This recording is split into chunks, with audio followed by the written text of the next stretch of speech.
Hello friends, welcome to पढ़ाई वाली गली। स्वागत है आपका पढ़ाई वाली गली में।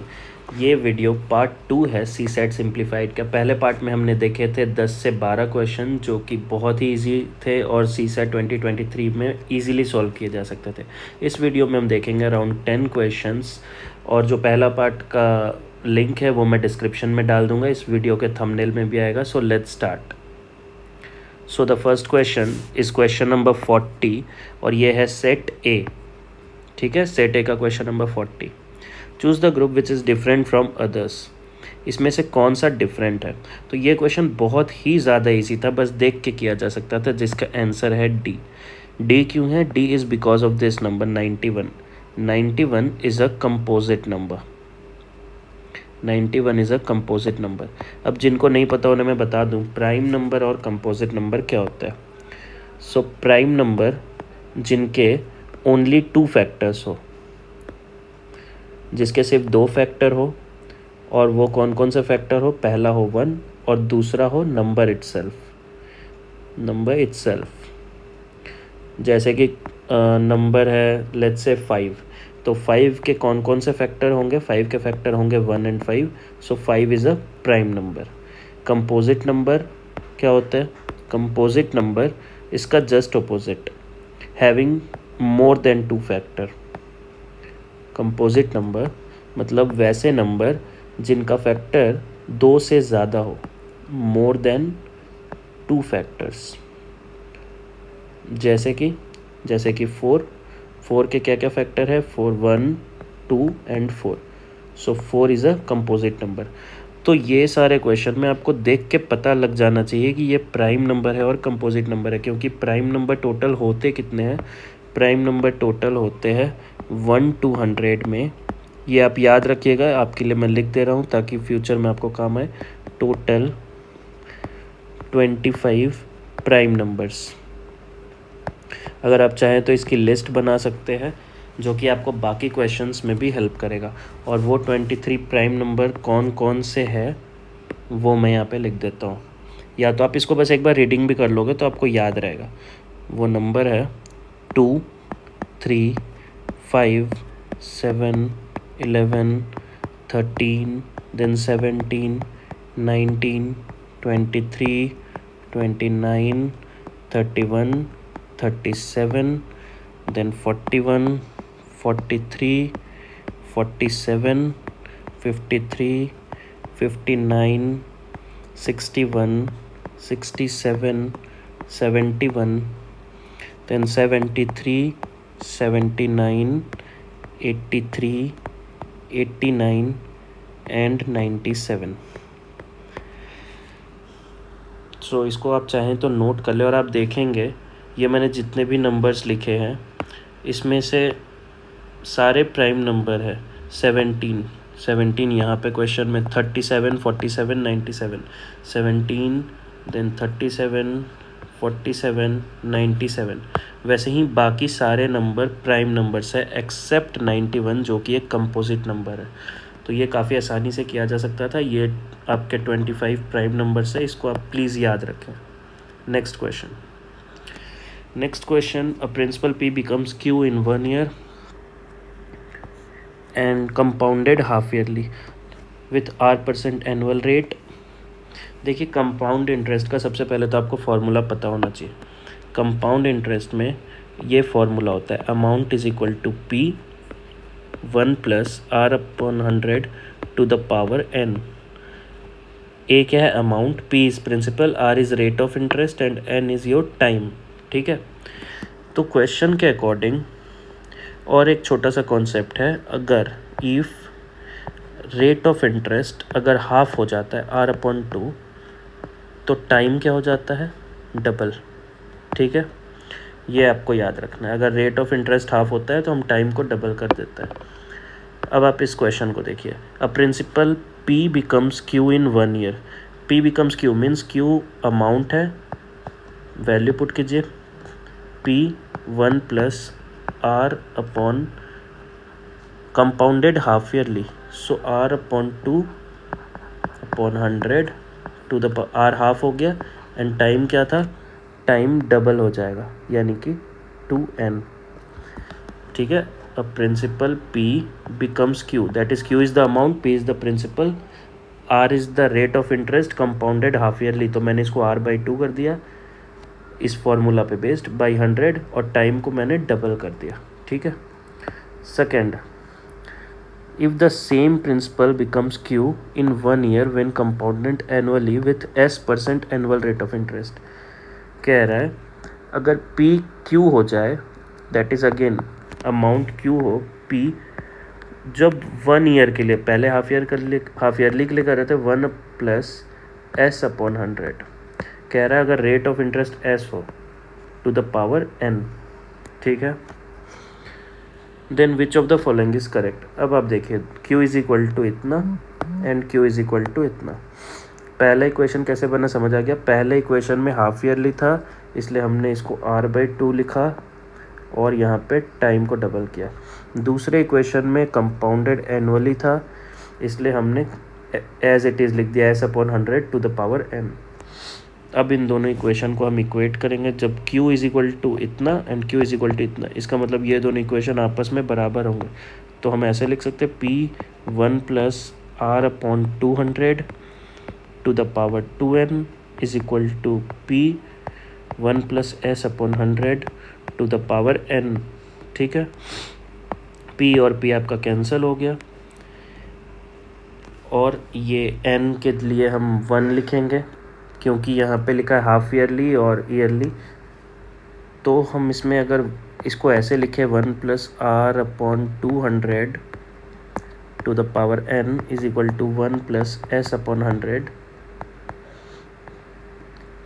टू द पावर, सॉरी यहाँ पे हम इसको 2 लिखेंगे टू द पावर 2 और इसको 1, बिकॉज N इस केस में 1 है, एनुअली और हाफ ईयरली। अब आप अगर खुद से R की वैल्यू को 200 पुट करके देखिए, R अगर 200 रखिए, और 200 हमने कैसे सोचा, बिकॉज डिनोमिनेटर में 200 है तो पूरी कैंसिल हो जाए, तो 1 plus 200/200 is 1 to the power 2।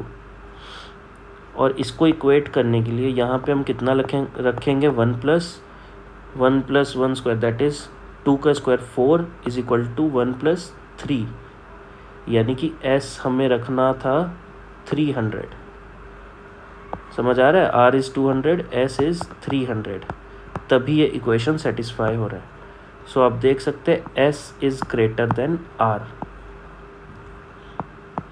इस इक्वेशन को सेटिस्फाई कराने के लिए हमने खुद से रखा R की वैल्यू 200, तो जब आप सॉल्व करेंगे तो S आएगा 300। सो S is greater then R, that is option C is correct. थोड़ा सा ये फार्मूला बेस्ड क्वेश्चन था, तो आपको फार्मूलाज भी पता होने चाहिए। चलिए next question. What is the sum of all 4 digit numbers less than 2000 formed by 1 2 3 and 4। अब देखिए पूछ रहा है कि 4 डिजिट के कितने नंबर जो कि 2000 से कम हो। तो लेट्स से ये 4 डिजिट नंबर था। 2000 से कम वाले नंबर के लिए हमें एग्जैक्टली पता है कि फर्स्ट डिजिट हमारा 1 होगा, क्योंकि अगर हम यहाँ फर्स्ट डिजिट को 2 रखेंगे तो बाकी के नंबर 2000 से बड़े हो जाएंगे। हमें चाहिए लेस देन 2000, तो 1 तो फिक्स्ड हो गया। अब हमें बाकी नंबर्स को रख के उनका ग्रुप बनाना है। सो हम लिख सकते हैं पहला नंबर 1 2 3 4, दूसरा नंबर हम क्या लिख सकते हैं 1 2 4 3। सिमिलरली 1 तो फिक्स रहेगा 1 1, next is 1 3 2 4, then 1 3 4 2, then 1 4 2 3, then 1 4 3 2। तो ऐसे आप सीक्वेंस में जाएंगे ना तो आसानी होता है। जैसे 1 2 को मैंने फिक्स कर दिया 3 4 4 3, अगेन 3 को फिक्स कर दिया 2 4 4 2, तो 1 1 1 1 आएगा, बिकॉज नंबर जो है वो लेस देन 2000 के। तो यही 6 पेयर्स बन सकते हैं।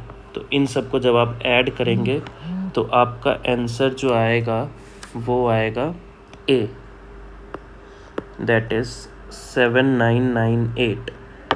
आप इसको ऐड करके देख लें, उतना ही आएगा। ठीक है। So this was again a very easy question को सिर्फ समझना है। 4 डिजिट नंबर लेस देन 2000, जब लेस देन 2000 है तो फर्स्ट डिजिट ऑब्वियसली 1 होगा और बाकी के डिजिट्स हमें अरेंज करके देखना है ये पॉसिबल कॉम्बिनेशंस बन रहे थे और इन सब का पूछा था सम, सो हमने सबको ऐड कर दिया, सो the answer is 7998। Very simple question. Next question, is P greater than Q? P into Q is greater then 0, P square is greater then Q square. अब आप एक चीज़ देखो, अगर P into Q greater than 0 है तो ऐसा भी तो हो सकता है Q ज़्यादा हो, लेट्स से P 2 है Q 3 है, तो ये ग्रेटर देन 0 तो है ही। तो P ग्रेटर देन Q हम बता सकते हैं पहले स्टेटमेंट से, स्टेटमेंट 1 से हमें नहीं पता लग रहा है। Statement 2, P square is greater then Q square, ठीक है। अब देखिए इस केस में भी ये ज़रूरी नहीं है कि P बड़ा हो, लेट्स से P अगर कोई निगेटिव नंबर है, for example -2 is greater then -3, ठीक है, लेकिन -2 का square that is 4 is less then -3 का स्क्वायर, 4 इज़ लेस देन 9। भले ही ये नंबर बड़ा था इस नंबर से निगेटिव के केस में, लेकिन जब हम स्क्वायर करते हैं तो उल्टा हो जाता है। तो अगेन इस स्टेटमेंट को भी बोल पाना ये सही है, एग्जैक्टली हमें नहीं पता।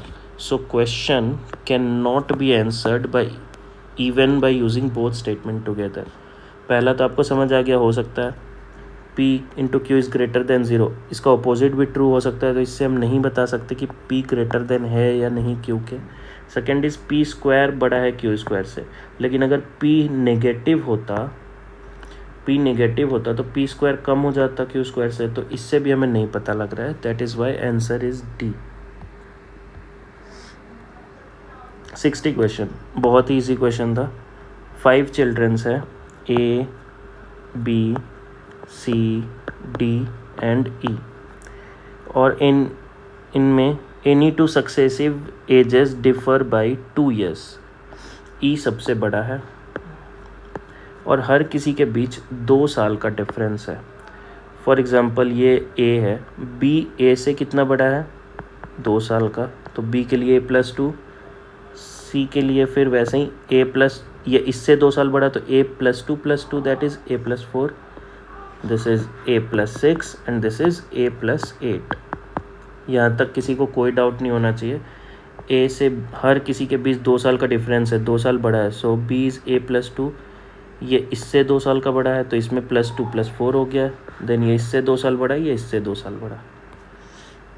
Now the question is what is the age of youngest child? Youngest child की एज क्या है? तो सबसे यंग इसमें वैसे है कौन? सबसे यंग इज़ A। आपसे A की एज पूछी है। The age of eldest is 3 times the youngest, so eldest यानी कि E is equal to 3A, ये दिया है। E के जगह हम लिख सकते हैं A+8 इक्वल्स टू 3A, या A इज़ इक्वल टू 4। तो यहाँ से A निकल गया, यानी एल्डेस्ट का एज निकल गया। तो स्टेटमेंट 1 से तो अकेला ही निकल गया। स्टेटमेंट 2 को चेक करते हैं। The average age of children is 8 years।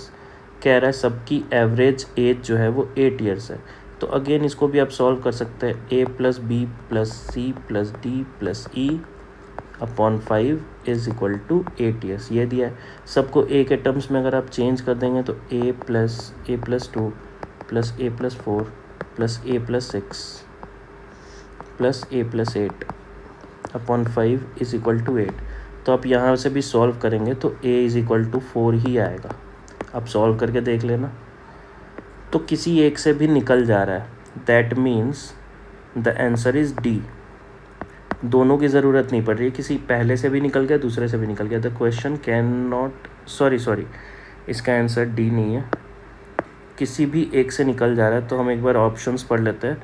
The question can be answered by using one of the statement alone, ठीक है, but can not be answered by using both statement. नहीं, the question can be answered by using either statement alone, so B is the answer. किसी एक statement का use करके answer निकल आ रहा है। Very easy question, sorry. See question number 70 थोड़ा सा समझ के करने वाला क्वेश्चन था, वैसे था ये भी काफ़ी ज़्यादा इजी। इसको आप थोड़ा सा एक ये बना ले रफ। रफ क्या बनाना है, कह रहे A plus B means A is neither smaller neither nor equal to B. तो ए प्लस बी का मतलब है ए बी से छोटा भी नहीं है और बी के बराबर भी नहीं है। तो इसका क्या मतलब है, इसका मतलब ए बी से बड़ा है। ठीक है। Second, A minus B means A is not greater than B. A B से बड़ा नहीं है तो क्या क्या हो सकता है, ए बी से छोटा हो सकता है या बी के बराबर हो सकता है। ठीक है। तीसरा, A into B, A into B means A is not smaller than B. Not smaller मतलब ए बी से बड़ा हो सकता है या बराबर हो सकता है, छोटा नहीं हो सकता। Fourth is A divided by B means A is neither greater nor equal, ना बड़ा है ना बराबर है।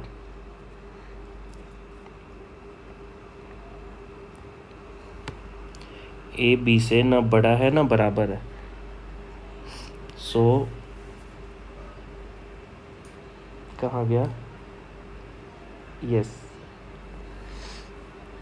ए बी से ना बड़ा है ना बराबर है, दैट मीन्स ए बी से छोटा है।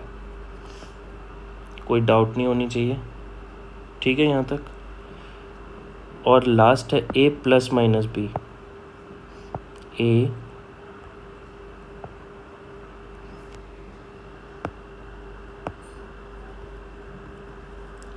प्लस माइनस बी, इसका मतलब A is neither smaller nor greater than B. A B से छोटा भी नहीं है और बड़ा भी नहीं है, मतलब कि बराबर है। ये इसका कंक्लूजन हमने ड्रॉ कर लिया। इसको आप आराम से कर लीजिएगा। अब आते हैं स्टेटमेंट में। पहला statement, P into Q, P into Q. अब इसका मतलब क्या है, इंटू का हमने मतलब देखा था ग्रेटर देन और is equal to. So P into Q means P is greater than और इज इक्वल टू क्यू। थोड़ा सा हम इसको इस साइड में लिखते हैं स्पेस के लिए। That is P is greater than equal to Q into P minus T. Minus का क्या मतलब हमने पढ़ा था कि P माइनस टी मतलब P is less than equal to T, मतलब T P से बड़ा है या बराबर है, यहाँ पे ऐसे लिख सकते हैं। ठीक है। Then T divided by R, division का मतलब हमने पढ़ा था स्मॉलर। सॉरी ये थोड़ा सा बैक हो जा रहा है कुछ टेक्निकल इश्यूज़ की वजह से। Question number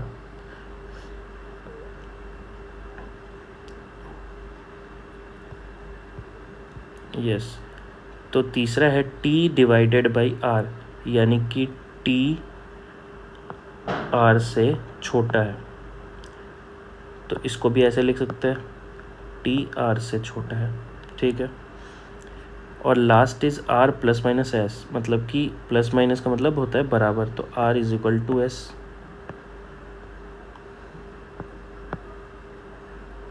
R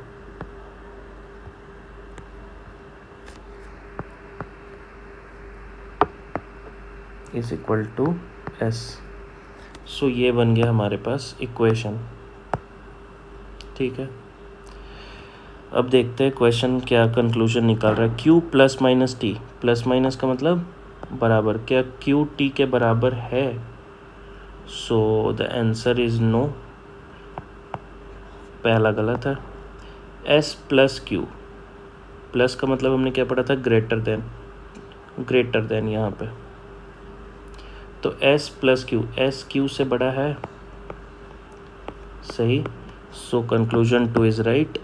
so only conclusion 2 follows, 70 का आंसर इज बी। थोड़ा सा बस आपको फोकस्ड रहना है, दिमाग को शार्प रख के सॉल्व करना है। क्वेश्चन ज़्यादा टफ है नहीं, बहुत इजी है, आराम से किया जा सकता है। क्वेश्चन नंबर 74, क्वेश्चन नंबर 74 अच्छा क्वेश्चन है। रिमाइंडर निकालना है when 2 to the power 192 is divided by 6। देखिए एक छोटा सा मैं बेसिक बताता हूँ। 2 टू द पावर 3 बाई 6 कितना आ रहा है? 2 to the 4 to the 8 by 6। Remainder सिर्फ हमें देखना है, रिमाइंडर आ रहा है सॉरी। तो क्वेश्चन नंबर कौन सा कर रहा था? यस ये। तो रिमाइंडर इस केस में हमारा आ रहा है 2, ठीक है। सिमिलरली अगर हम 2 टू द पावर 4 अपॉन 6 करें तो कितना हो रहा है? 2 टू 4 टू जाए 8 टू जाए 16 अपॉन 6, यानी कि रिमाइंडर आ रहा है 4। 2 टू द पावर 5 अपॉन 6 करें तो 2 टू द पावर 5 आपका होता है 32 बाई 6। इस केस में रिमाइंडर आ रहा है 2। 2 टू द पावर 6 बाई 6 करें तो ये होता है 64 बाई 6। रिमाइंडर अगेन आ रहा है 4। अब आप एक पैटर्न ऑब्जर्व करेंगे और पैटर्न ये है कि 2 का जब पावर 3 है तो रिमाइंडर आ रहा है 2। 2 का पावर 5 है, रिमाइंडर आ रहा है 2। 2 का पावर 4 तो रिमाइंडर आ रहा है 4। 2 का पावर 6 तो रिमाइंडर आ रहा है 4। दैट मीन्स 2 का पावर जब इवन है बाई 6 है, सो रिमाइंडर कितना आ रहा है 2। और 2 का पावर जब ऑड है उसको 6 से डिवाइड कर रहे हैं, ऑड मतलब 5 और 3, तो रिमाइंडर हमारा कितना बच रहा है? Remainder is 2 to the power even 2 to the power even में रिमाइंडर आ रहा है 4 और ऑड में रिमाइंडर आ रहा है 2। ऑड यानी कि 5 और 3 में रिमाइंडर आ रहा है 2 और इन सब में रिमाइंडर आ रहा है 4। Now what is the remainder when 2 to the power 192? तो 192 क्या है? Even number. इवन नंबर 6 से डिवाइड करें तो रिमाइंडर कितना आएगा? 4।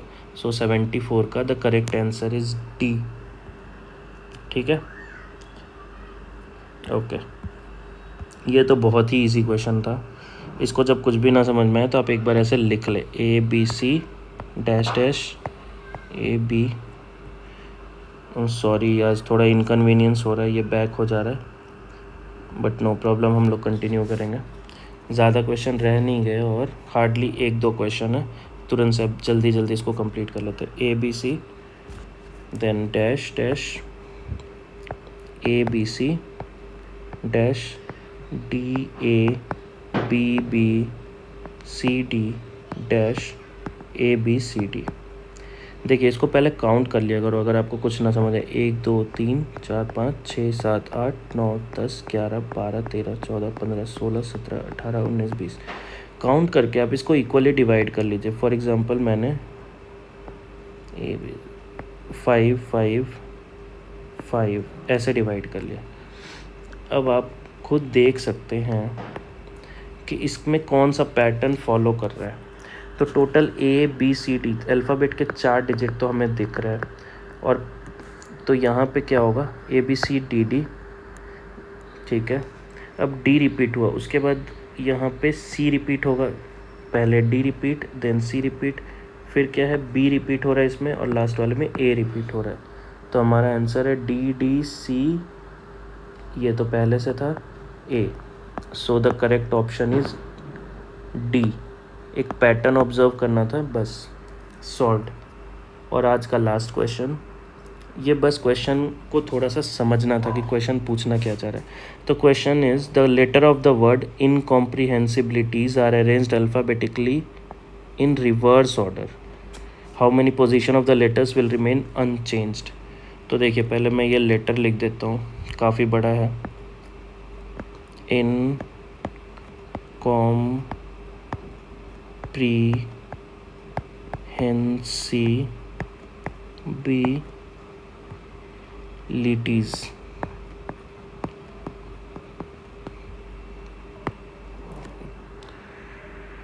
सॉरी इनकन्वीनियंस के लिए लास्ट क्वेश्चन है। सो क्वेश्चन था आपका ये इनकॉम्प्रिहेंसिबिलिटीज़। क्वेश्चन इज़ आस्किंग अगर हम इसके अल्फ़ाबेट को रिवर्स ऑर्डर में कर दें, इसके, अब आप एक चीज़ ध्यान देना, अल्फ़ाबेटिकली रिवर्स ऑर्डर। बहुत लोग क्या गलती करेंगे, इसी के अल्फ़ाबेट को पीछे से लिख देंगे, मतलब यहाँ से INCO ऐसे नहीं लिखना है, ठीक है। क्वेश्चन को अच्छे से समझिए। अल्फ़ाबेटिकली मतलब अल्फ़ाबेट के हिसाब से जो पहले आता है, तो इसका दो ऑप्शंस है। या तो पहले आप इसको अल्फ़ाबेटिकली अरेंज कर लें। फॉर एग्ज़ाम्पल इसमें सबसे पहले B आया तो आप B लिख लें, फिर C लिख लें, ठीक है, वैसे। या तो आप इसको फिर इसको रिवर्स करना पड़ेगा, आप इसको डायरेक्ट ही रिवर्स कर लें, पीछे से ही लिखना शुरू करें और यहाँ कट करते जाए। इसका मतलब जैसे इनकॉम्प्रिहेंसिबिलिटीज़ में सबसे पहले क्या आया आपका, सबसे पहले आ रहा है B। जैसे ए नहीं है B, तो B को यहाँ से लिखना शुरू करें B, देन C, फिर D है कहीं, D नहीं है, देन E, 1 2 3, 1 2 3, इसके नीचे लिखते जाए। देन E के बाद F नहीं है, G नहीं है, H, then H 1, then I 1 2 3 4 5, 5 times I, 1 2 3 4 5, J नहीं है, K नहीं है, L